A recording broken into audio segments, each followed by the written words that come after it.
Okay mga pamangkin, I will teach you this formula. This is the formula most pilots need to memorize. You don't know it yet? No problem. Tito Gab got you. Okay, so this for distance, S is for speed, and T is for time. But how do we do the formula? Okay, great question. Okay, you want to find the distance. So distance is equals to speed times time. So this is my example. So 85 knots time multiplied to 3 hours. So we've got 255 nautical miles. And now we're going to find speed. Oh, by the way, he is doing live streaming or making videos for YouTube. Oh, I'm just joking, okay? I'm just joking.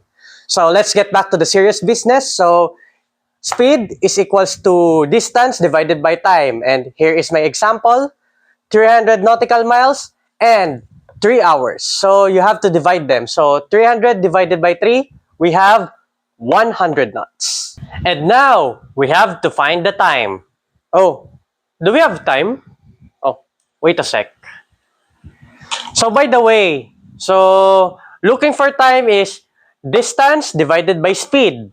So here's my example again. So we have 300 nautical miles and 85 knots. So we have to divide 300 divided by 85. So we have 3.5 hours. So how we can convert this 0.5? So it's easy, okay? So you have to multiply the 0.5 to 60. So we got 30. So we have 3 hours and 30 minutes.